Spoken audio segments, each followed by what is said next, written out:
Do you not have milk?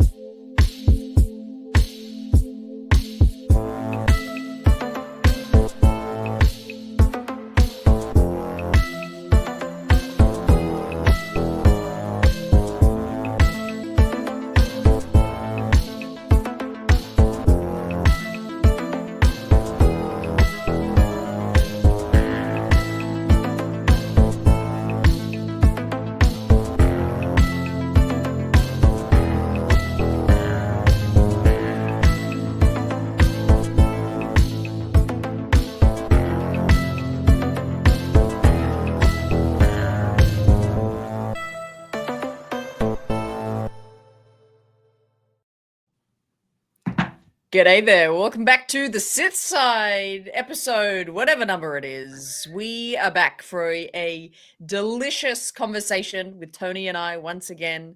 But this week, if you're looking at my face right now and all of our faces, you'll see that there's a third person here.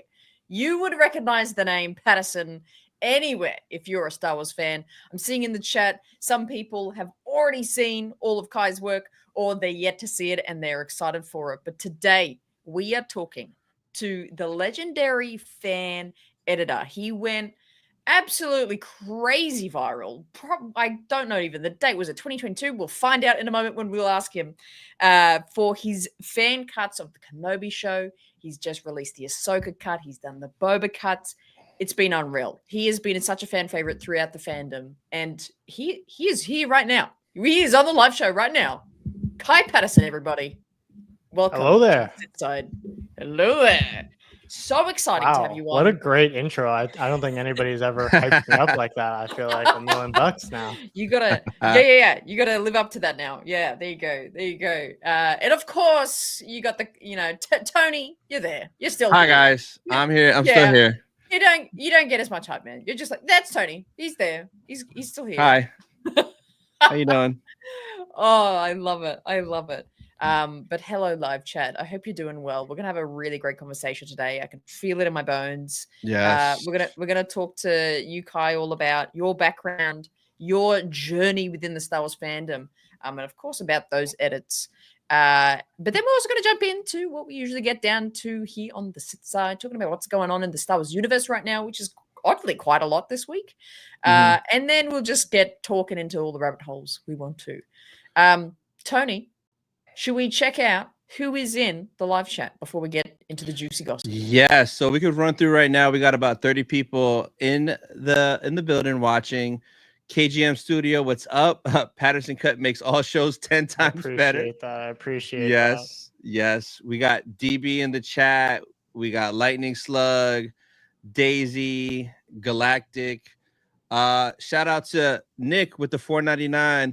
Love the Caulfield Killer, man. Caulfield Killer. Yeah, this is one of my short films that I did. Yes. I appreciate that.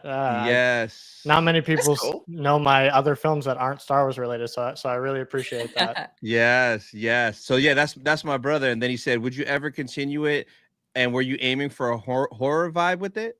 Oh yes, yeah. Halloween is like one of my favorite times of the year. So like every year I try to do some kind of like Halloween or horror short. Yeah. I've been kind of once college was over, it was harder to get like resources to just kind of crank out films. But my most recent one was called The Caligo Cuckoo, and that one is very near and dear to my heart. And it's like a Twilight Zone-esque film. So definitely go check that out on my YouTube page. But yeah, I love all things spooky. Don't really love like super gory slashers or anything like that, but like anything like tense or spooky. Like I just saw Heretic over the weekend. There was a little bit of gore, but that was a great movie. But yeah. Oh, well, Nice. So I appreciate that comment. Yeah. Yes. Okay. So Deep cut. we got Shreddy in the building, David in the building. We got Gazer, Rex, Lightning Slug. I'm about to make a name for myself here. Oh man. Andrea in the building. Quinlan. Sajid, what's up? Phidias, Daisy, all the usuals. Cafe, what's up? Lurky, what's up? G'day. SMR. Country Scylla. Let's go. I like that Love name. it. That's a cool name. Chicken Texas. The icon. What an icon. We got Al from LA. Let's go. Tim in the building. Kyle, what's up? Joseph, let's go. Revenge of the Bith. Yeah. Revenge of the Bith. Star Wars Hey, Owen. Appreciate that. So cool. Trent. There's a lot. Infinity's in the building. Noah. Lurky. That's a good Spooky question. Gang. I want to get that question. Andrea with the $2 says it's very impressive that this show is live. Oh yeah, this is what we do. Yes. Yeah. That's what I say to myself every time, actually. I'm impressed over here. Gory. Hey, Gory. What's Boom. up? I was waiting for Gory to come in. That's so sick. Boom. Yeah, check him out. Gory comments. Brian, what's up? Fresh threads. Ian Flame, and then Star Wars Forever. What's up? What's up? So the chat is packed. Now we got 48 people in here watching. We're ready. Appreciate everybody. We're ready for the deep cut questions, the hot topics of yourself, Kai, because like I prefaced, you just exploded as a name. Like even without seeing any of your cuts, I knew your name for a very, very long time. It's just all of a sudden the whole fandom knows Kai Patterson. So talk to us a little bit about just give us the brief timeline overview, because I believe your first Star Wars specific fan edit was the Kenobi show. So tell us about just that coming to fruition and how that came about and the traction it garnered.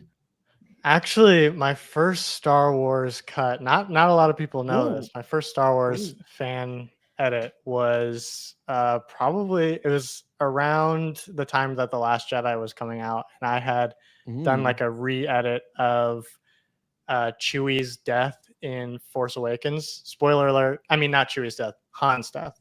Spoiler alert, Han dies. And I think it's still on my YouTube page, but I basically made it so that Chewie immediately starts firing at Kylo Ren after the stab, just because like it was one of those moments where I was like, oh man, like I know the shock of it is crazy, but like Chewie seeing his best friend and partner of so long get stabbed by, even though it's Kylo Ren who he presumably also had a relationship with, I just felt like we needed to get there faster. So I think that's still up on my YouTube page. So that was years before I even did the Kenobi edit. But yeah, the Kenobi edit came around July of 2022, and it had been a couple of months after the show had come out, and my fiance and I had just kind of been talking about it, and each episode we had like something about that episode that I was like, like the bones were there, but like there was stuff in there that I just did not like. It just didn't vibe with me. And so I didn't set out to make a movie. I just was like, let me just like cut out, parts of the show that I didn't love and didn't resonate with me. And when I was done doing that initial edit, it was about 2.5 hours. So I was like, I guess that's a movie. A movie. And I showed it to my fiance. She gave me a couple other tips on like some things, because she's a huge Star Wars fan too. So she's like, oh, like I don't know, maybe we want to spend a little bit more time introducing the planet before we just get into things, and and she's got great ideas. So after that I polished it up, and I was like, okay, like I don't know if anybody else would want to watch this, but like I know that I've seen a lot of discourse online of people that like that had issues with the show. So I posted on my TikTok, and I was just like, hey, these are some of the edits that I made, let me know if this is even something you'd want to see. And I did not expect it to like blow up. I think it had like 1 million views in the first day or something. Damn. And so I was like, it was crazy. And then the next day I tried to find a way to like, kind of publicly let people see it. And then the next morning I woke up to like Variety, Entertainment Weekly, like those people like writing about me. Like my friends were tagging me and stuff, and they were like, dude, like you're getting articles written about it. And I was like, what? I literally woke up and found out like everybody else. It was crazy. But yeah, I mean, it's been a crazy ride, and I've got to meet a lot of great Star Wars fans. And I mean, it's pretty insane that, you know, I love Star Wars so much, and now I guess I'm like kind of part of like some kind of Star Wars history. That's wild to me, and I'm very appreciative of that. Yeah, absolutely unreal. That's such a just an awe-inspiring story, and like hearing that moment of like you realizing like, oh, this is resonating with fans. This is hitting somewhere. And yeah, that shock, I can't even imagine just like waking up and there's like, here's an article about you, about your work and your stuff. Yeah, like, yeah, it was crazy. Unreal. And then going forward from that, you know, you've done, you did like a dual remix thing with another effects group editor person with Boba Fett. Yes, Boba Fett. So basically how that happened was there's another YouTuber named Pentex Productions, and he also made a Kenobi edit at like the same and released it around the same time that I did. And a lot of people were like pitting us against each other, and they were like, you know, they were like, oh my God, there's 2 Kenobi edits out there. Like this is great. And so we could have been enemies, but I literally like reached out to him. And I was like, hey, like, this is crazy that this happened at the same time for us. Like we should. And I think he came up with the idea like, oh, maybe we could do like a joint thing for Boba Fett to kind of like give back to the fandom for how much they've been supporting us and stuff. And so we were like, yeah. And we decided to tell that story chronologically. So you didn't have the like flashbacks back and forth. It was just like, it started from, you know, Boba Fett going into the Sarlacc pit, and then all the way to the end of the Book of Boba Fett show. So I took the first half, which goes from the Sarlacc pit all the way to Boba reclaiming the throne. And then Pentex took the next edit, which was from the throne to the end of the show. So it was cool. Yeah, we also changed I used my visual effects skills to change the biker gang to not have the multicolored bikes. I just like desaturated them so they just look like regular, like, you know, brushed metal bikes. Because that was another thing that was like, oof.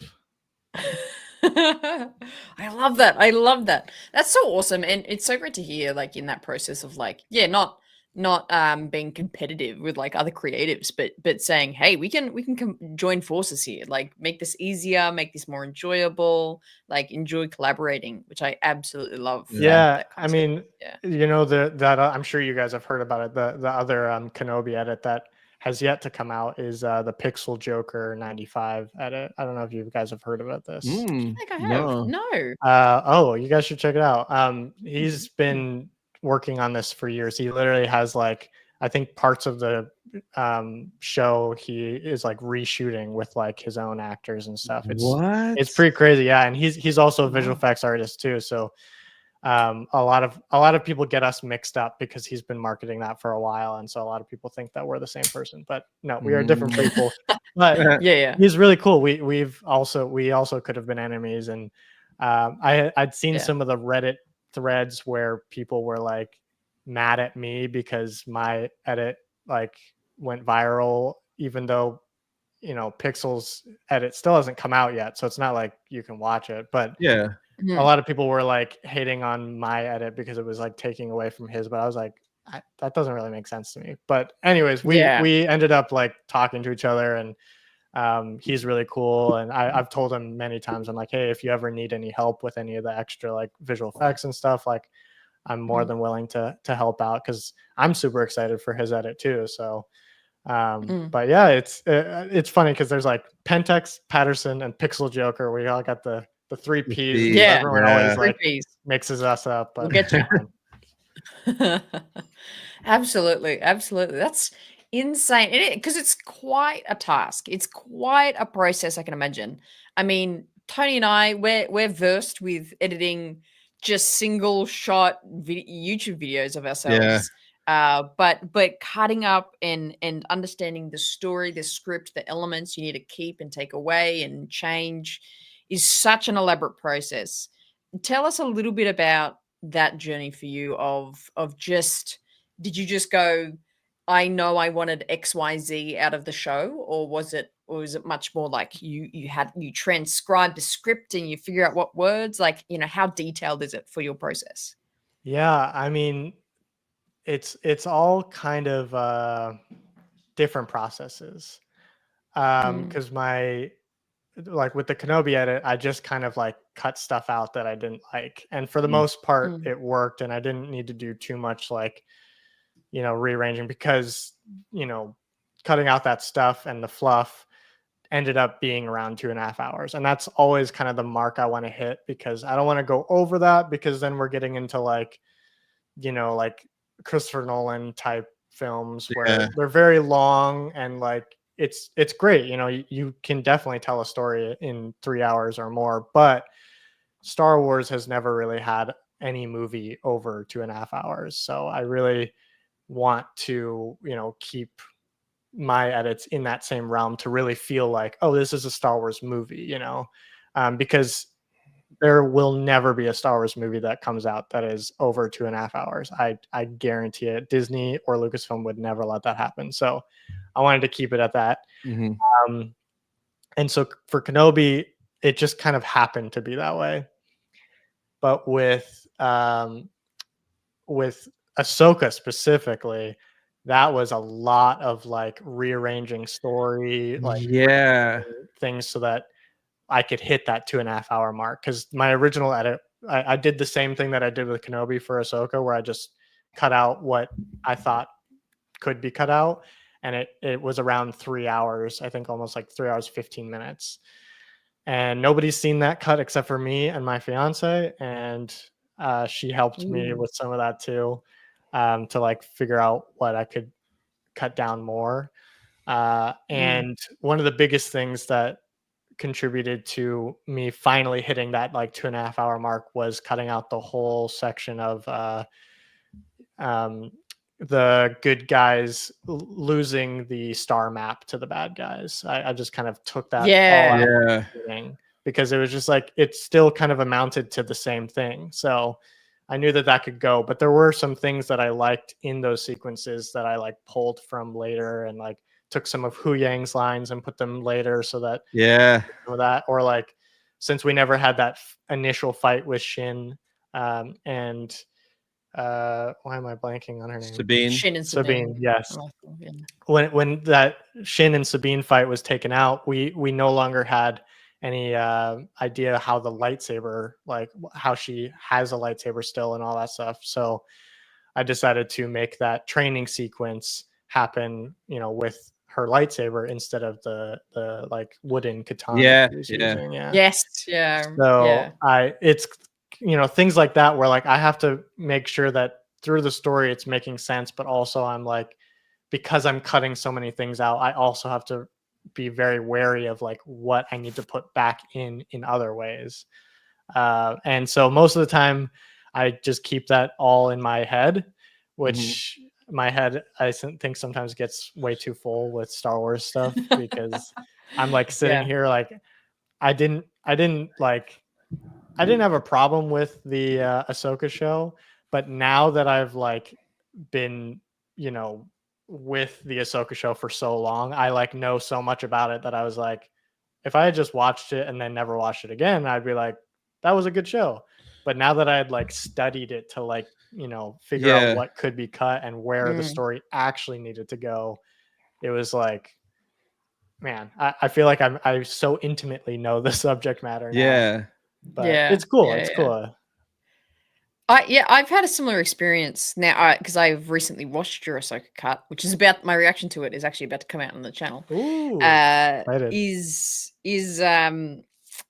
you kind of gave that experience to me where it's like I've really revered the Ahsoka show, and I'm like, this is probably, I think, the best combination of characters and story and Star Wars magic for me within a Star Wars show. But then you cut out some certain scenes and added some certain things, and I was like, damn it, this is better.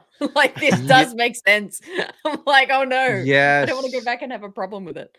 Yeah. Yeah, so I literally was thinking the same thing because I just watched it recently, and I love Ahsoka. I think it's my favorite show, live action show out of everything, just because I love Rebels, Anakin, Chopper.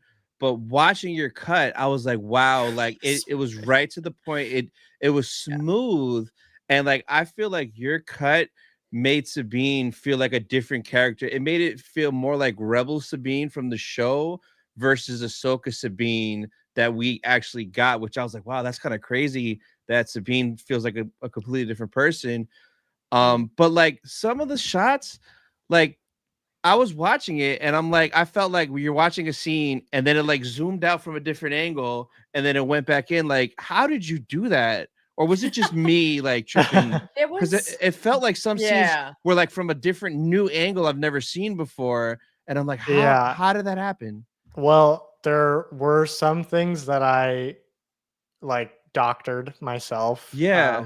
And there were also, I think one of the biggest things that I think is cognitively what like is different for a lot of people is that I did a whole new like color grade for the show. So a lot of the things that you remember, you're remembering it slightly different because of the colors too. Because I also like added a lot of contrast, so colors pop more. Yeah. And the darks are dark, you know, and the brights are very bright. And so that definitely contributes to like remembering things differently. But there are definitely some scenes where I have like, you know, I've used my visual effects skills to, you know, change up. I think the biggest one being the World Between Worlds sequence, Oh, where I, you know, changed it to Malachor. yeah. And that took like months to, you know, build that set. I Yeah. did it all in Blender. It's a 3D program. And I had to cut out Ahsoka and Anakin from each shot so that, you know, I could put them into the set. It's crazy. And it was a lot. And I think one of my favorite shots of the movie that I did was when they're fighting and then we zoom out and we have this like massive shot of Malachor as they're like that.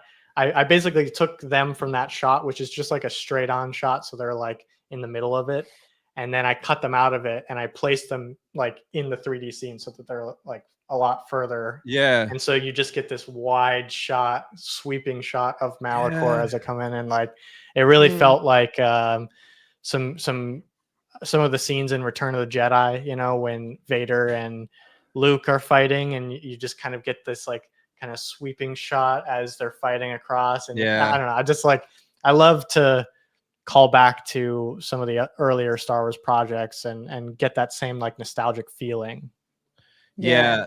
So that's what stood out to me. And then the subtle notes of like adding John Williams themes, because every now and then I'm like, wait a minute. I like, noticed. It was a few times I feel like I heard Yoda's theme once for a little bit. And then I got goosebumps at the end when Ahsoka was looking into the distance, and then like the twin sun binary sun theme, like that came on, and then you saw Hayden. I was like, wow, that hit, man. Oof.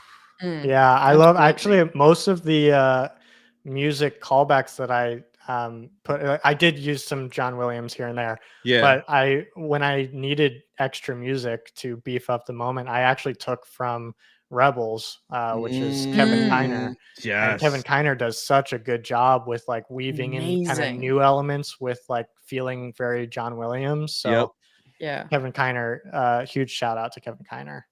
Nice. Oh, I absolutely love that. Yeah, that was the music was a big thing that I did notice that you did. And there was also one scene that I also want to quiz you about is it was early on in the movie, and I think it was because you cut out a lot of the Lothal Sabine stuff. And then I think to make it more connected, you added this scene where Sabine gets a hologram call from Ahsoka. Yeah. How the flaming hell did you do that? What on earth sorcery did you do? How did you do that? Yeah, so I basically I took Ahsoka's body from like the World Between Worlds scene, because she's wearing the same thing that she should be, and it was an easy shot to take from, because not much happens in those, like that conversation with her and Anakin before they fight. They're very slow, static shots, so it was easy to just kind of like cut her out of that, and then use visual effects to Make change it look like a what hologram. Sabine was looking at on the hologram. And Mm. also when Ahsoka comes to Lothal and tells Sabine, like, I think I know how to find Ezra, I took her face from that and pasted it on the body of her, from World Between Worlds, and then Yeah. kind of used the like hologram effects to kind of blend that together. Oh. But what I really Crazy. liked It's about that crazy. scene was that Sabine's reaction in the actual show, when like they're face to face, it was like kind of to me. It was kind of so, and that's nothing against the actress. It's to me, it's all about directing. Like I'm a director, so I will always blame the director for any performance that comes out of an actor. Yeah. So I just thought it just didn't have like the oomph that I wanted to. And recontextualizing Sabine's reaction as she's figuring out the key code to the star map, because that's where, in the movie, that hologram she's looking at is actually the star map that she's trying to figure out how to open. Yeah. And once she Yeah, starts yeah. cognitively figuring out, oh wait, I think I understand the key to the star map, her like reaction like lights up. And I use that reaction to the line, I think I know how to find Ezra, because I think that, like, even though it was recontextualized, it has totally new meaning for when she's like feeling, these feelings of like, oh, the world is opening for me. And so I think that is my favorite thing about like rearranging things and changing things, is that you get to like see reactions that were intended for different things but ended up like serving a different purpose in the story that I create. And it's just like it all fits together really nicely. Nice. Unreal. Absolutely unreal. This is so fascinating. This is so interesting. And I'm so excited to get all these answers now. I'm like, yeah, that makes sense. That makes sense. Yeah, yeah. I knew that. I knew that. Yeah. Oh, absolutely surreal. And like you've mentioned, like you've spent an egregious amount of time on these edits and just going at it. Is there times where you would just, maybe with Ahsoka, because it's the most recent one, where you were just like, oh, this is taking too long. Just like, I'm just gonna leave this. Like, whatever. I don't need to do this again. Like, was there times that you were just exhausted with it? Oh yeah. I mean, Yeah. I think the luxury of both the Obi-Wan edit and the Boba Fett edit, more so the Obi-Wan edit, was that first of all, nobody knew who the hell I was for the Obi-Wan edit. So nobody's expecting anything from me. Yeah. So I got to announce it after it was done. I got to say, hey, like, this is what I did. And, here it is. And with Boba Fett, we didn't announce it until we were like pretty much done, because we were like, we didn't even know if it could work that way. We thought maybe we'd get into the edit and we'd find that it was too difficult and it wasn't going to work, and it didn't look good. But once we were like, that, I think that works, then we announced it. With Ahsoka, I don't know why, but I announced it about 10 to 11 months before it came out, which meant that I announced it before I really even started editing it. So I was like, damn, why did I do that? Because there were some points where I was like, it's impossible. I can't get this down to 2.5 hours. Like I can't. And I take a lot of pride in like what my name means to a project. So I wasn't just gonna, let something come out that was half-assed for me. Yeah. So there were definitely times when I was like, why would I do this to myself? Why would I announce this? But then I remembered that, eventually I'm going to be making movies for the big screen as well, and you announce those before you even start shooting. So I was like, it's really not, it's something I kind of got to get used to. But you know, it did complicate the process, especially because at that point, like I have a whole Discord for like my Patterson Cut server and stuff. And so a lot of those people, you know, are talking every day about like how they want to see the Ahsoka edit and all that stuff. And so like it puts a lot of pressure crazy. on. And that's good. Hey, that's great pressure to have. I would not change it for the world. Like I feel so grateful that this is part of my life at all. But it did make it more complicated as I was working on it. I was like, I literally cannot just drop this project. I don't want to be like Lucasfilm and just like drop a project. Yeah. Announce it and then Lucasfilm's shelf is getting so full. We need more shelves in there. Yeah, fair enough. And I love that commitment to the process, commitment to the fans and the supporters you have. Absolutely unmatched. So amazing to hear. And I feel like we've created such a smooth segue into talking about Lucasfilm at the moment and the movies and the projects that is around in the stratosphere of concepts that is Lucasfilm. And what could happen, what might happen, what is happening, but then won't happen, what won't happen, then will happen. There's so much to talk about here. So, Kai, I think chat, if you got more questions for Kai, we'll probably keep throwing your questions specifically about your work. There were some questions in the chat that I want to make sure that I answer, but you can pull them up if you see any.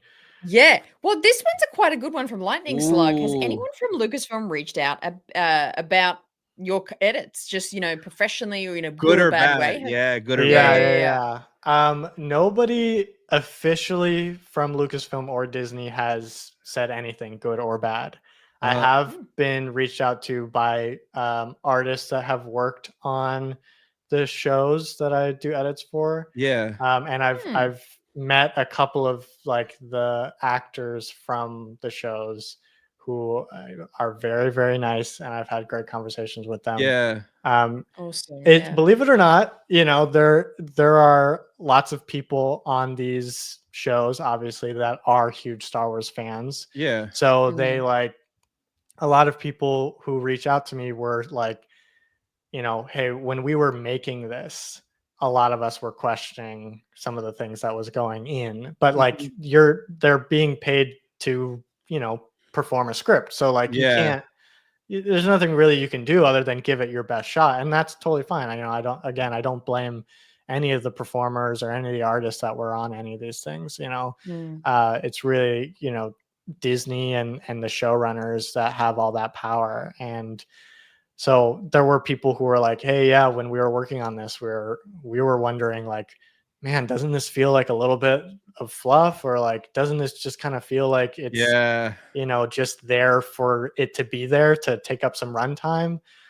So, you know, some of them that reached out really appreciated what I did, and they understood what I did, which was great, you know. And I think if people from the show like didn't like what I was doing, I don't know if they would reach out to me, because usually people keep it pretty professional. And so I doubt that they would, but I have had a lot of people who have nothing to do with the show reach out to me and tell me how much they disdain what I did. Wow. That's okay. That's part of the gig. Yeah. It's crazy, but I think it's mostly Sorry, because I feel so bad to laugh, but it's like no. It's not insane when you did. I don't know, like what the hell?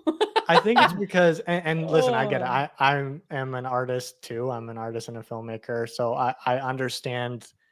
You know, there's this idea of like, oh, we don't want to take somebody else's art and change it, and I get that. Yeah, I would say, to counter that point, the process of art is like interpretation and reinterpretation. That is part of art.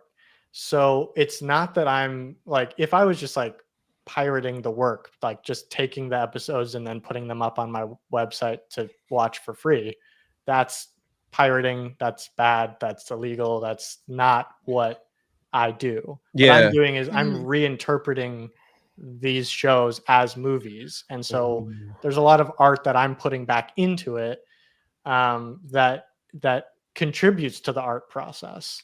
And so to me, that's how I feel about the situation, is that, art can't exist in a vacuum, Yeah. and we are people that consume art, and that again is part of the process. Consuming, interpreting, and then reinterpreting and putting it back out into the world as a new interpretation of art, a new iteration. So that's how I feel about that. Also, I was a philosophy major in college, so if this ever gets a little too like, I think you flexed that muscle a little bit there. Yeah. No, it's amazing. Yeah, I totally like your rationale of that. Like answer was spot on. I totally agree. Gory coming in. yeah. Good question here. Have you done one for Andor? That show has so much fluff. That A needed lot of trimming. fluff. Yeah. So I would love to do one for Andor. I want to wait until the end of season 2, and I believe the end of season 2 nice. goes into Rogue One. So Yeah. my idea would be to do a trilogy where I do Andor season 1 as film 1, Andor season 2 as film 2, and then Rogue One as the end of the trilogy. Yeah. So that's what I'd like to do. Again, I'm not going to say that I will do it, because for me it's about like I have to see the entire show for me to understand if it's worth like turning into a movie. Because for me, if the ending is strong enough, like I can get through the fluff and get to the ending and have a satisfying film. But if the ending kind of falls flat, there's not really much I can do to like save it in the edit. You know what I mean? Yeah. So I know I've seen a couple of people on here talking about The Acolyte.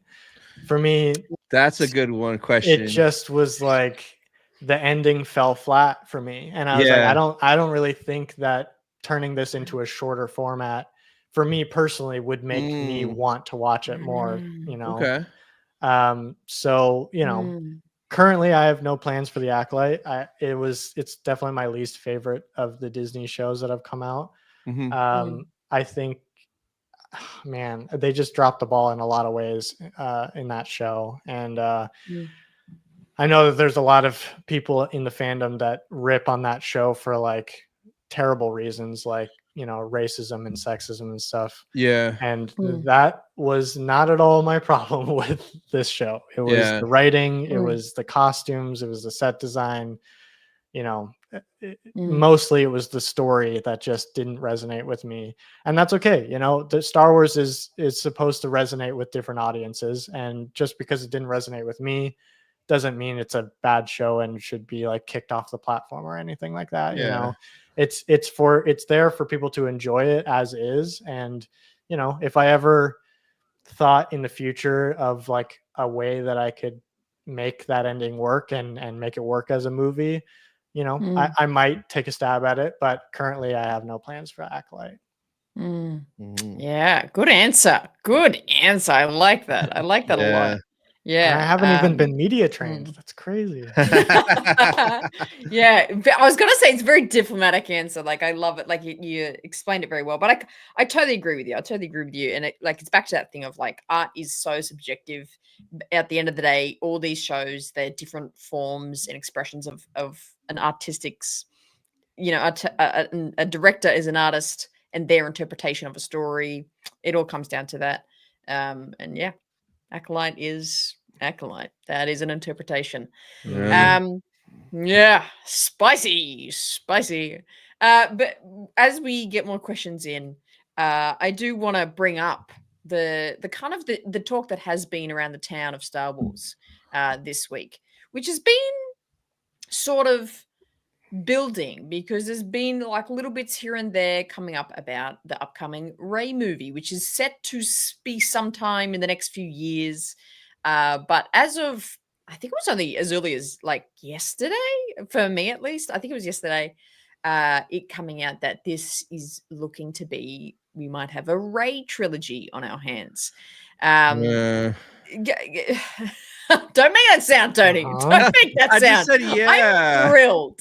I am thrilled about this news. So don't even get me started. But I want to get your kind of overview here, Kai, before we kind of delve into the details of this.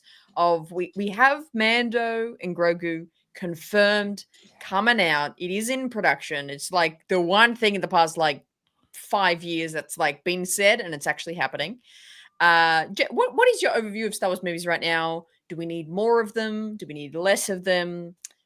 Do we need to be going back to the cinema with Star Wars, or should we stick to the shows? Just what's your feeling? What's your energy right now with Star Wars films? Yeah, I think to me, especially with editing these shows into movies and having a more positive experience in that realm, I feel like I would prefer movies, but I would also prefer them to not talk about them before they Yes. get shelved. Yeah. But like I think Star Wars is a movie experience, like when you sit down in a theater and you're sitting there and you're waiting and the Lucasfilm logo comes up and then the fanfare, the logo comes up for Star Wars and you're just sitting there and you're getting ready for the opening crawl. Like there's nothing more exciting being a Star Wars fan than sitting in that theater with all, a bunch of other Star Wars fans and getting to share that experience. So I personally am all for more movies, but I want movies with a plan. Okay, movies with a plan. Yes. Yeah. So that's crazy how that's like a crazy concept. Right? Yeah. It's like, yeah. It's crazy that was a concept that they didn't even think about after purchasing one of the biggest franchises in the world, and then just decided, let's go one at a time and give each director and writer free reign. That's the most insane thing I've ever heard in my life. I would have never done that.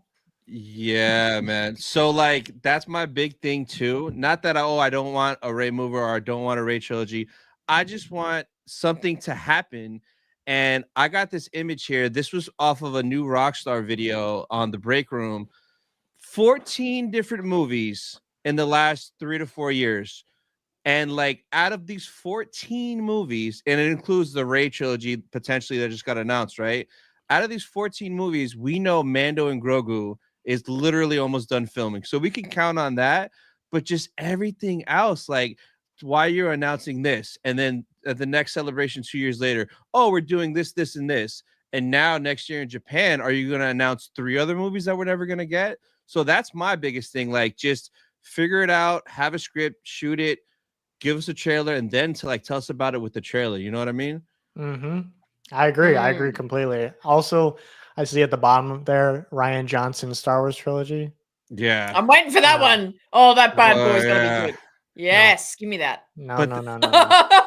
But that absolutely pops not. Glass onion. Okay, here's the thing. I will defer to that, and I will say, if Rian Johnson had been in charge of the whole trilogy, I think we could have gotten something really good. But having him take on the second one, I think he ruined the momentum that they were going for. So I think the only thing that I'm excited about with Rian Johnson's trilogy, even like what he did to Luke, kills me to this day, and I cannot forgive him for that.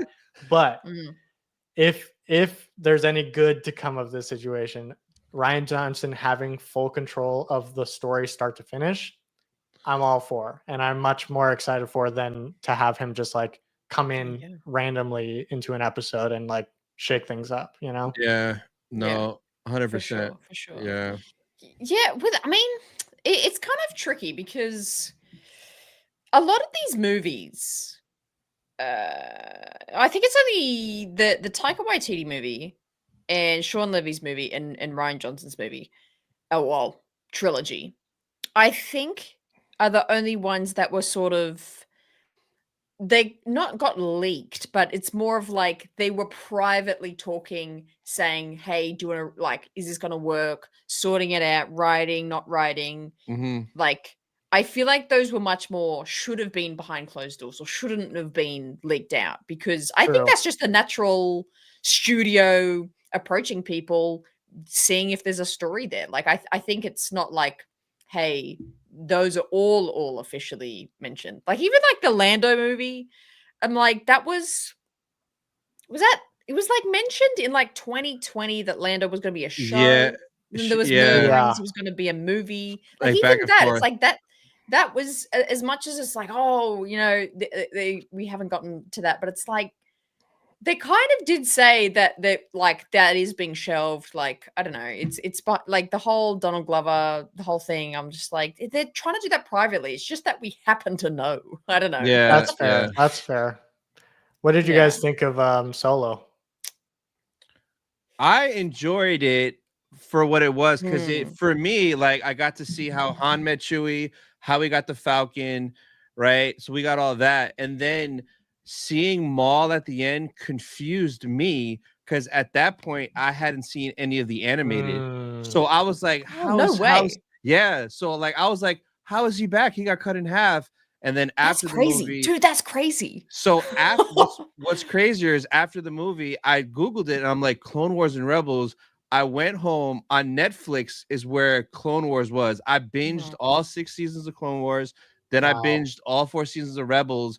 And I was like, oh my God, there's so much more story. Anakin, Ahsoka, Rex, Maul, like Mortis, all this crazy stuff. So Solo opened up a whole new world of animation to me, which is crazy. Wow. That's Yeah. crazy. awesome. What Yeah.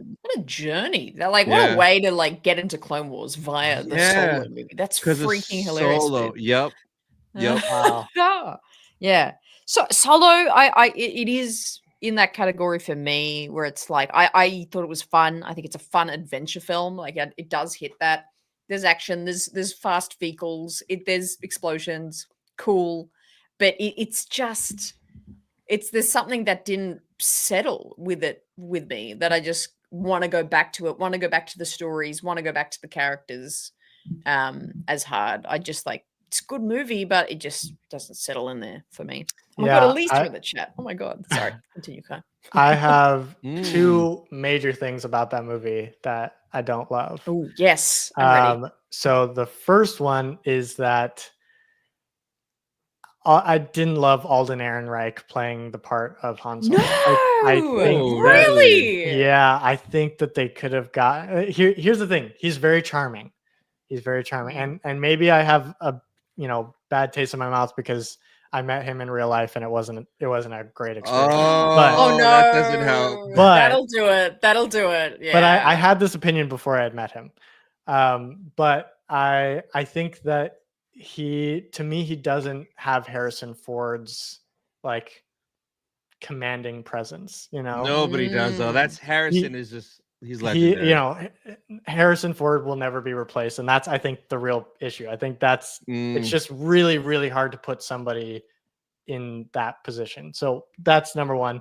Number two is Han Solo getting his name because he was just like alone. Hated that so much. Yeah. That's it. Other than that, I enjoyed the film enough, and I thought Maul coming out at the end, I was actually so hyped for more of where the story was going. Yes. When Maul came up, I was like, okay, wait a second. You've hit something awesome. I'm so excited for the next Solo movie. Yeah. And then they did nothing with it. And I was like, awesome. That's great. Thank you. That's what hurts me the most is I want a Solo too, because I want to see Kira pull up to Dathomir, training with Maul. Like, how amazing would that be? Mm-hmm. I know. I'm very excited. I love that. Hey, so thank you. If they ever called, I would for sure help out in whatever way I could. I love that. That's so so good. So good. Yeah, but and just continuing the Solo thoughts. Because my thing I think they should have followed up with was not a Solo 2, but they should have because it was the following year that was Rise of Skywalker. Solo was 2018, was it? Yeah. Yeah. Then Rise of Skywalker was 2019, and I think 2020 should have been the Star Wars Underworld. And it was like Maul, Kira, Oh, Crimson Dawn. Syndicates, Crimson Crimson Dawn. Dawn, Underworld, Coruscant, like full on that. And then off that, you make all your Disney Plus shows about different bounty hunters, different things. Like think of if we saw the Pike Syndicate in an Underworld movie, and then we see them in Book of Boba Fett, like everything else plays out as normal when they're like in Book of Boba Fett, and they're like there's this like Boba Fett story of the Underworld. I don't know. I feel like that should have been a more focus for Lucasfilm in the past little while. The whole crime thing. I think it's interesting.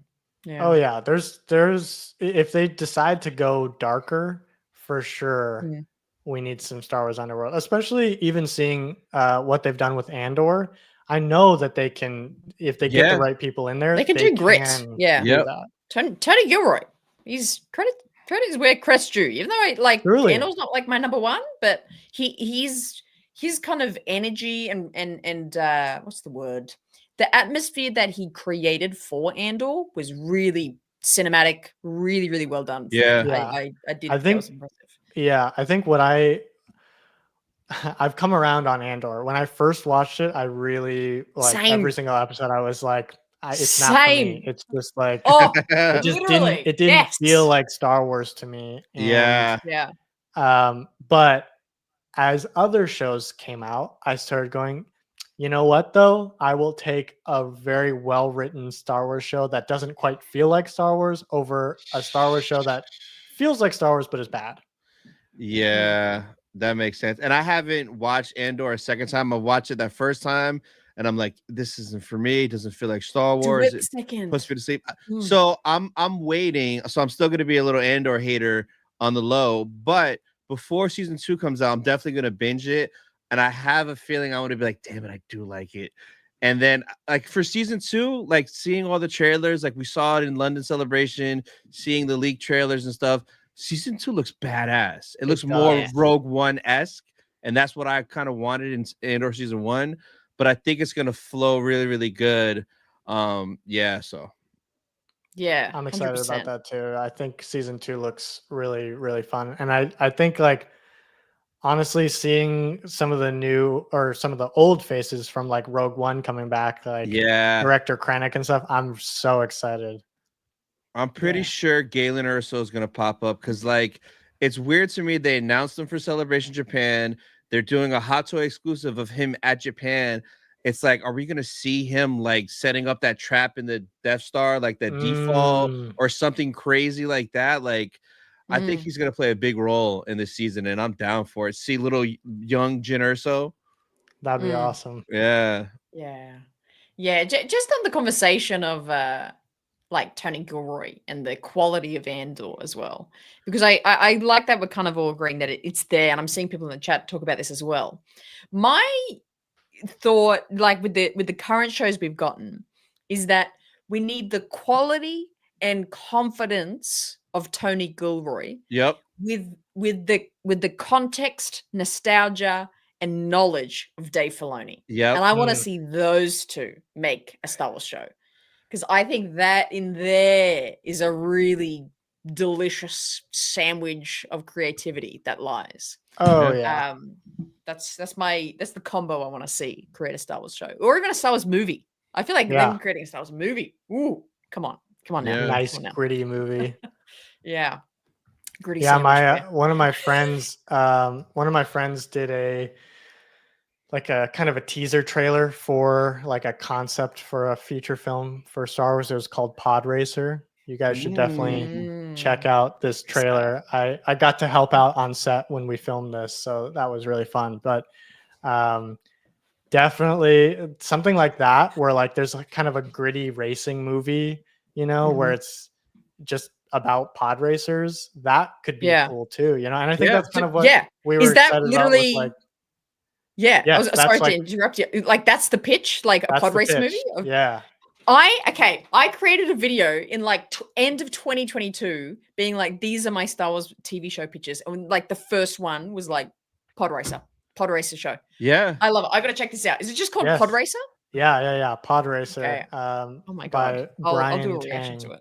Yeah, it's it was really, really awesome to work on that. We also used like a an LED video wall screen. So Wow. like, you know, a lot of the stuff that we shot was all in camera too. It was very cool. Yeah. Brian's a genius. So, you know, hopefully he'll be making Star Wars movies too. He even, actually, I don't think I can talk about that. But anyways, Uh-oh. Spoilers. Oh, secrets. there was some secrets, stuff secrets. with Lucasfilm that he was in talks with, but I don't think anything. I should probably shut up now. So Like within 3 seconds, the stream's down. Both Yeah. Tony and I's channels are cancelled. Shut it down. Shut it down. I love it. That's okay. Ooh, secret little woohoo. Oh, Uh-oh. so close. I love it. I love it. Yeah, How you about can tell I tell us, but wasn't you say media it trained. backwards. Yeah. Neither are we. Are you kidding? I described the movie to be like a good sandwich. So yeah, that's okay. But there we go. Interesting, Goss. Just continuing this thought about of movies. Like a few people have asked this question a little bit in the chat of, I mean, your perspective, Kai, of what, you know, if someone was just like, hey, we need you to answer this in 5 minutes and we're going to do it, we're going to make it, you know, what is the next Star Wars movie for you? You know, apart from Mando Grogu, it's happening, what's the next Star Wars movie that you would create that you think that, you know, would just drive the franchise forward again? Old Republic, 100%. Ooh. We're doing a Revan Origins movie, you know, like it's you have to explore that. You know, there's just so much that you can do there, and I think there's already a good like following for it too. So I think that a lot of fans would be so pumped if they were like, "Hey, we're doing an Old Republic trilogy, and that's what we're gonna do." You know, because I think that there's just some really, really great stories in there. And I think it could be a super strong addition to like Star Wars films. So Yeah, Wow. I would love that. That would be amazing. Interesting. Yeah. Yeah. I have what did I play? Was it KOTOR? I think I played KOTOR. I get confused between that and SWTOR. But I played KOTOR and I had such a difficult time with the game. So I am of the odd Star Wars fan that doesn't even remotely connect to any sort of Republic story or like old, like ancient Jedi story. So it's very interesting, because to be honest, talking about that random list of all the possible movies, we got James Mangold's old First Order something new. Dawn of the Jedi. That one, zero interest, zilch, not a single skerrick of interest in my body. But what if in that movie, because it's 25,000 years before everything, what if we see Hu Yang being built from the beginning? Then you'd be interested. Yeah, well, okay, I would be interested for 4 minutes of the movie then. Okay, happy? Yeah. Oh man, I would watch that. Yeah, I got no interest in that. No interest. Yeah, you know what's interesting is that once that was announced, I also had a very just like okay reaction. You know, I was like, yeah, do it then. You know, I also like, oh, man, when filmmakers wrong me, I get really. It's hard for me to give them another chance because James Mangold did not get Indiana Jones right. Oh, I was like, don't say it. Don't say it. No, yeah. You like that one, Hannah? I did not like that last movie. Yeah, there were like a few elements of it where I'm like, okay, that feels like indie, but it was very small and few. But yeah, it bombed. Yeah, it was. I think honestly, and spoilers for people in the chat, I'm going to be talking about the ending of that film. I feel like they completely took away Indy's agency as a character when he's just punched in the face and then he's taken back. It's like as a main character, like the last thing in the last movie is that somebody else takes his agency away as a character and makes that choice for him. That's not good writing to me. That's like that's failing your main character in the script level. and to give that choice to another character that just, was kind of shoehorned into this movie. I I love that actress. I kind of love it more when she's like fully doing the whole like writing thing. Like, I don't know if you guys have watched Fleabag, but that's Fleabag, I like was one gonna of say the Fleabag, best amazing. shows ever. So I was Unreal. really, really looking forward to seeing her in Indiana Jones, but I think her character just was not written well. And especially having her character take Indiana Jones's agency away at the very end of the film, I thought was just like, why would they even do that? Like, it's just like it's another Luke Skywalker thing. Like, why do that to a character that's so beloved? Why take that away from those characters? It's just like, I don't know why you have to do that. Especially, starting Indiana Jones where Indy is like a decrepit old man who doesn't want to do anything anymore. Like, why do you have to start it that way? Why did Luke have to be that way too? Why can't these older characters, why can't they grow up with some dignity? Why can't they start in a really good place and still have more lessons to learn? To me, it's just it's lazy writing, because you're like starting a character in a low place. So once you get them to a high place, that's easy writing. But to start Indiana Jones where we've left him off in the last movie, in a very high place, not that I'd liked Kingdom of the Crystal Skull really either, but like, he just got married, he had his son, like, there was some really good things going for him. And then to just like in the next movie, just like, oh, all that stuff is gone. His son's dead. His wife, they're kind of estranged. It's like, why do you keep doing that? Why they did that to Han Solo? They did that to Luke. I mean, they kind of did that to Leia too, except she actually was a general, so there was something good about her character. But like, I'm just tired of that trope of like, especially for the senior community too. It's just not a good story. Then the senior community is just thinking, oh, once you get to like 60 or 65, you're actually in a really bad place. You're just in an armchair. You're just always in a bad place, and then you have to get back up there. It's getting annoying to me. So, that was a little bit of a rant. No, you were right, man. And a lot of people agree with that. Me, 100%, man. 100%. Me, 60%. Hey, that's fine. I think the last indie movie was fun. I think it was fun. I definitely had a fun time. I just like, the more and more I thought about it, the less I liked it, which happened with Rise of Skywalker too. Like, I came out of that theater initially being like, okay, that was fun. It was better than The Last Jedi. And then later, like months later, I was like, wait, actually, it's either the same level as The Last Jedi or worse, because it just was not, I don't know. Yeah. I didn't love the last two of those movies, in case you, maybe we haven't talked about that yet, but didn't love those last two. Yeah. I don't know. Rise of Skywalker, best sequel movie. I don't know. Oh, Force Awakens all day. Force Awakens, 100%. Yeah, that was a fun, good, decent start. It had potential, and then it just. But you know what made me like less enjoy the sequels? Like, because like Force Awakens, I had fun. The Last Jedi, I was like, well, Yoda was cool seeing him. And then Rise, it kind of like tricked you with all the nostalgia, like, oh, Lando, Wedge, cool. But it was after Mando season 1, after the finale of Mando season 1, and like we got that complete season. I was like, yo, this is so new, but felt so like Star Wars. It felt so old. Like, why weren't the sequels like this? Like, this is what we want. This is new, yet it feels old. And the sequels didn't make me feel this way. And Mando season 2 hit even harder with seeing like them bring Boba Fett back, Bo-Katan to live action, Ahsoka, Thrawn's alive. We get the Luke we deserve at the end. And like after getting that, you kind of get spoiled where I want everything to be this level of quality and like newness, you know? Mm-hmm. Yeah. Hannah, did you get frustrated for a second? You had to leave.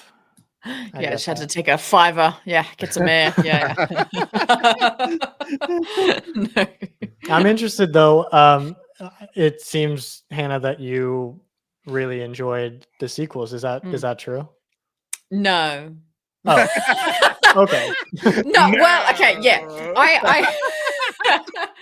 I have super mixed feelings, like super mixed feelings. Yeah. Where I I love the introduction of Rey, and I like Rey's character. I think they fumbled her so bad. I think that Same with Finn. Definitely Finn. same Oh with my Finn. God. You see the evidence of different writers, different not showrunners, but different directors for each movie. You see that no plan. You see that not continuous, thought with each of the characters, which I think really fails the characters. But I really enjoyed the introduction of those new characters. There's also a few other elements, story concepts that I just think probably just didn't hit for me personally. But then there's also, on the flip side, there's elements that I just really loved. And I'm like, oh, I wish we saw more of that. So yeah, I am so hot and cold. Yeah. Sure. Yeah. My fiance and I have talked ad nauseum about how to fix the sequel trilogy. Oh. So a little exclusive for your show. Ooh. Not doing like Patterson cuts of it, though I have tried. It doesn't work. Oh my God, what is it? If I was going to completely rewrite the whole sequel trilogy from start to finish, this is my angle, and maybe the chat will be like, I hate it, and that's fine, and then I'm going to leave, and then I won't ever show my face in a Star Wars space ever again. Sounds But like a good plan. what I would do is the next part of the story to me is getting rid of dogma, whether it be Sith or Jedi. Like dogma itself, like in that religious organization, I think would be the next. I thought you meant the clone for a second. Oh, no. And I was like, dogma was in this? No. Okay, sorry, continue.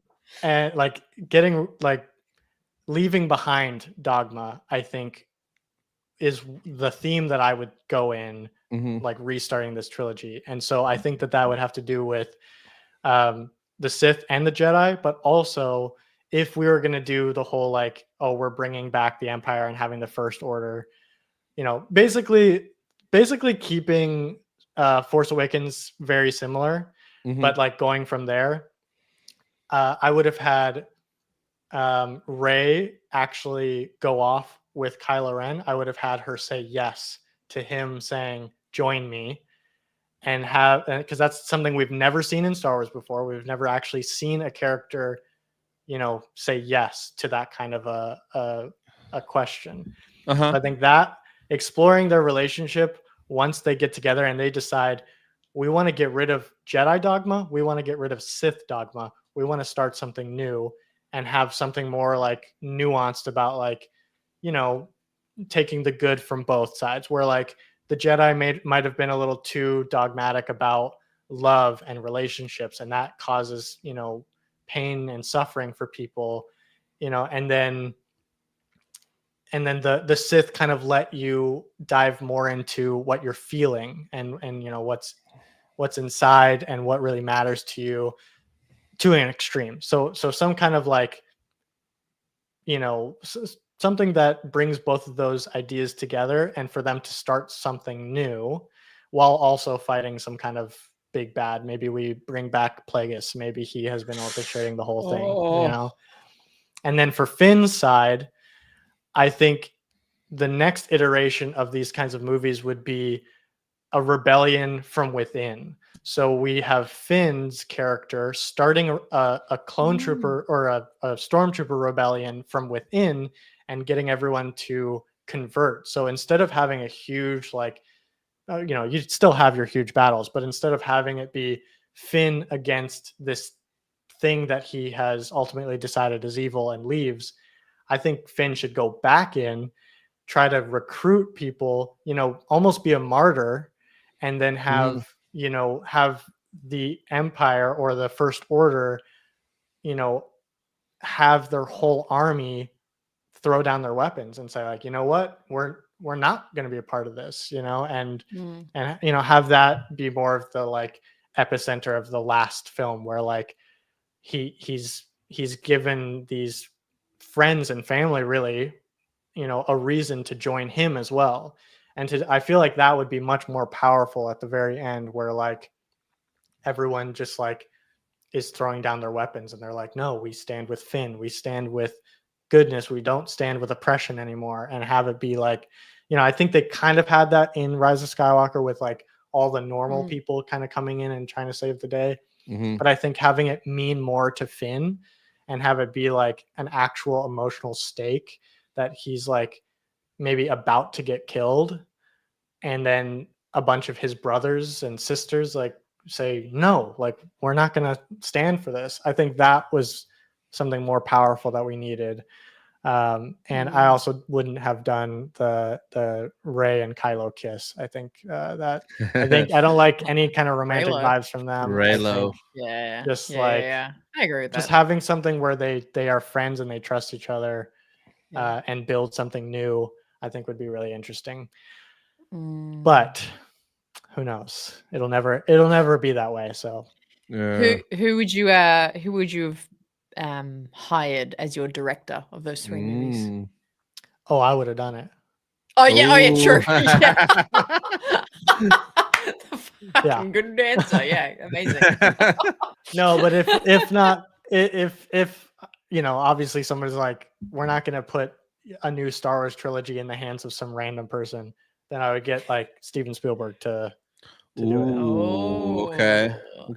Because I think that he's got that, some of his more recent films haven't been great, but like he's got that like spirit of like a childlike sense of wonder, but also like he does terror really well. He does suspense really well. He does, Jurassic Park, one of my favorite movies of all time. I think he would be able to do it. And I think he was actually supposed to direct one of the original trilogy movies, but because he wasn't, or because Lucas was doing them as independent movies, I think it wasn't. I think Steven Spielberg he was part of the guild, and he couldn't do it because he was part of the Directors Guild, and something like they that. weren't union movies. So yeah, but that would have been cool. Yeah, someone Saj in the chat saying Peter Jackson. A Peter Jackson Star Wars movie would be very interesting. It would be very philosophical. Epic. Yeah, like super big. Interesting. Didn't Spielberg and Peter Jackson do something together? They did The Adventures of Tintin, right? They teamed up to direct that. Hey? I think they did. That's a big team up for freaking Tintin, man. Yeah. I didn't know that. Wow. Really? Tintin? I don't know why that's so bizarre to me. Anyway, weird. Tony, this is a great point to perhaps do a little bit of a giveaway. Is that right? My favorite part. We're not doing the giveaway. You guys want something free? All right. Do they? I don't know. They might not. Because maybe they hate free things now. I don't know. We don't know. I don't know. So I guess we can give this away. So it's a Dark Horses comic, Dark Forces Rising, based on the best-selling novel by Timothy Zahn. So we have a signed Timothy Zahn. Oh, let's go full screen with me real quick. Who wants this comic? Timothy Zahn signed it. Bam. So we're going to give this away tonight, guys, because we appreciate all you guys. About 50 of you guys still here. So the hashtag will be, hold on, I did not have this ready. I'm not prepared. I know. Sorry. I threw you in the deep end there. I was just like, Yeah. hey, do it right now. Yeah. I'm so sorry. Thanks, Do you buddy. want the music on? That'll. Oh. Is that the hashtag? Hey. The hashtag is on, guys. So drop hashtag Zahn in the chat, and we'll see a lucky winner. So we'll give you guys a minute and 66 seconds. While we wait to get your Zahns in, Kai. Yes. Have you? Speaking of Timothy Zahn, have you read many Star Wars novels or books in your time? Yes, I saw that somewhere in the chat. Yeah, I think someone asked that. Yeah. Yes. I have not really. I have not read Ooh. really anything. Mostly I just watched the live action stuff. Well, I mean, and I Yeah. watched Clone Wars and half of Rebels, but You didn't finish Rebels? I knew. Did you stop I at knew Malachor, it. dude? What? How? Come I on. knew it. Get out of the Yeah, shot no, right no. now. Oh Yeah. no. This guy. I know. we asked Okay, him here's the thing. freaking Here's the thing. show. This is what I have to. I'm gonna explain. So when Disney bought Lucasfilm, they trashed the last season of Clone Wars, and I was so mad at them. Yeah. And then they were like, "We're doing Rebels," and I was like, "What the hell? You literally had such a good thing going, and you just trashed the last season." So I was like, I had a bad taste in my mouth. I did not like them. Yeah. And then Rebels started coming out, and I was watching it. I was like, "This is so kiddie. It's really cramping my style." And so I watched like the first 2 seasons, and then I just couldn't do it. I just couldn't do it. I've heard Wow. that I've heard that 3 and 4 are the seasons that like get really good. Thrawn. Yeah. Darth Maul. I don't know Yeah. if you like those guys. Like, yeah. I know, One I know, I and know. two, you kind of got to get through, and it's one of Yeah, those I know. things again. and I then do 3 and have to. 4, I that's- plan to watch it. I really do. I just, it was just one of those things where I felt really, really wronged by Disney. But then Yeah. they came out with the 7th season of Clone Wars, and I was like, okay, like Yep. you won me back a little bit. So I definitely gotta. I know I gotta watch it. Crazy. Yeah, there you go. I know, There you go. great, especially because everyone was like, "There's no way you can do this Ahsoka movie without having watched all Yeah. of Rebels." And I was like, "Well, Yeah, the story's dude. there.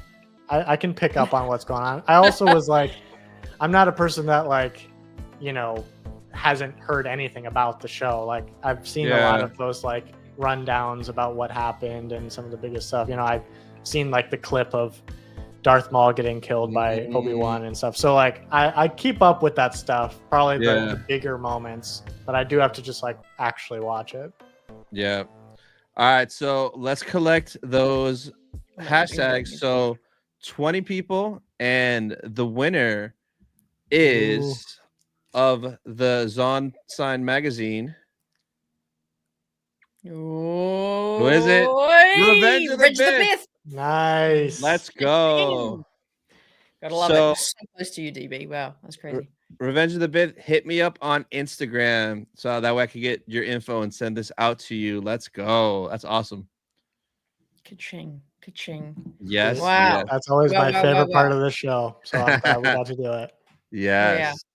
Should we tease what I'm going to be giving away next week as well? Seeing as this is again, I'm into Ooh. segues today, and it's got to do with what we just talked about. Yeah. What is it? What is it? You giving away a lightsaber? No, dude. Oh, Why would you build me up like that? Now it's disappointing that it's not a lightsaber. You ass. So I am giving away this genuine signed by Stephen Stanton, the voice of Obi-Wan Kenobi, Tarkin, but he's specifically Kenobi in Rebels, with the quote, "If you define yourself by your power to take life, your desire to dominate, to possess, then you have nothing," which is what he says in the scene, that dramatic scene in Rebels where Wow. That's amazing. yeah, so it comes in this, it's in like a plastic sleeve ready to ship. I'm to glad you. I'll be in the That's chat next next week. Yeah, you got a chance next week. Yeah. Oh, that is sick. Wow. That's Yeah, awesome. you got the little sticker, the little Where'd you- reflect. Where'd you get that sticker? from? I don't think this is a secret. I actually had dinner with Stephen Stanton Whoa, when I went to Celebration in that's 2022. amazing. Damn. yeah, You've been keeping yeah, the secret for 3 years? Oh, 2 years? I kind of mention it here and there. Like I just connections. It was the night before Celebration, or 2 nights before Celebration. Yeah, went to dinner with him. And yeah, he gave me two of these. So I have one, and I've been waiting to give one away. Does Tilly Wow. know? Tilly know? Yeah, Tilly knows. she's okay with it. Oh, that's cool. Yeah. So Nice, yeah, I nice. literally got it from his hand himself. He handed it to me himself. It was awesome. Wow, It's a good That's time. It's a good awesome. time. He's a legend. that's crazy. I am so excited to be in the chat next time. Yes, He's a great yes. guy. He does so many voices. He's done Can I be in Rebels? He does Tarkin in all Clone Wars and Rebels. And my favorite one of Stephen Stanton's voice in Star Wars things is the great Meba Gascon, general of the Clone Wars. And if you're not remembering who this general is, he is the general of D Squad, the droid arc where they're on the void, Mm, and the little frog guy, Meba That's in the Gascon. droid. Oh my Yeah. god. wow. He voices him, so that is, of course, one of the greatest, I think, flying Oh wow. acting. Meba Gascon. Yeah. D4, that guy. Get over here. that voice. Yeah. Totally different subject, but absolutely worst Jedi General ever to exist is Pon Krell Oh, in Clone scumbag. Wars. I love Hate that. that guy. Yes. Oh my god. Hate that guy. Yes. Frigate. That episode, I Frigate. get so mad. He's such a dick to the Ugh. clones. Oh, and Rex is. Oh man, dude. So triggering. Yeah, I hate that guy, man. Mm. Sorry, I just brought the vibe way down. Yeah. Now we're all just pissed off now. So, I know. Now I'm just like, I can't even leave now. I gotta like watch something fun. Yeah. Oh Crown, man. He'll get you. Yeah, he's triggering. We need like a Super trigger warning triggering. every time we mention Ponkrell. I know. I'm so sorry. That was my bad. I really should have just. Again, you're not media trained. That's the first it's place clear. they're It's like, so do clear. not mention Ponkrell. Oh, I love it. I love it. Oh my god. Ooh, Fedora coming in with the $10 redos. Wait, there we go. Hail. Oh, talking back to the sequel trilogy stuff. My sequel trilogy idea is Jedi and Sith to have peace. Prequel trilogy, Dark Side win. Original trilogy, Light Side win. Sequel trilogy, both have peace. Hi, Kai. There's so many thoughts in this one message. I know. I love it. Kai. Love the Kenobi cut. It's also my birthday, by the way. Oh, I'm sorry, my friend. Were you in Brisbane? I apologize. I was there for like 4 hours. It was Happy crazy. birthday. Yes, happy birthday. Ka-ching. Happy you have a good one. Is there an Australian happy birthday song? I don't think there's an Australian specific one. I think we all have the same one, I think. Do we? I think.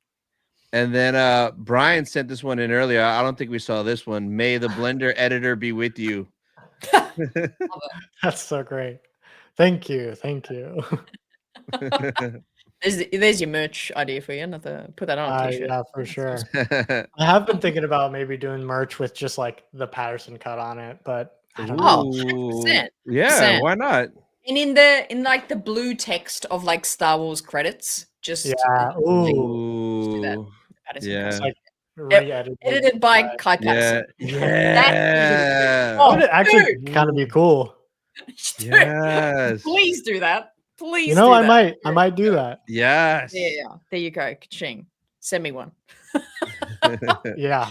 I'll buy me 20. one first. You too. I'll buy 20. Yeah. I love it. Many more on the way.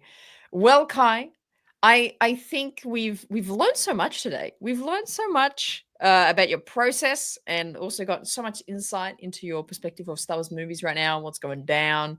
Like, I feel like we talked a lot about a lot of what's going on, but also there's still like more to continue to uncover. Yeah, we didn't even talk about Skeleton Crew. I know. I know you're a little like not that keen, so I was like, better stay away from. No. Hey, I will talk about any kind of Star Wars ever, but I'm trying not to get my hopes up because I've been wronged so many times by Lucasfilm. That's really the only reason I'm trying to keep expectations low, and then I'll be super excited when it's good. Yeah, that's fair. That's fair. Tony, like kind of on this final words, anything else you got to update us on Before we start to round out? No, Kai, just thank you so much for coming on, man. It was a blast. And literally, if you ever want to hop on, we'll send you the link. You could just hop in and just rant about whatever. We are always down. Just you regret saying that because I will end up being a third member of this podcast. Hey, dude, yes. That is fine. We're here every Wednesday, 8 p.m. Eastern. Yeah, you know the time. You know where we are. Yes. I bloody love it. I bloody love it. Well, my friends, let's put the fade out music on. Gotta get this banger back on.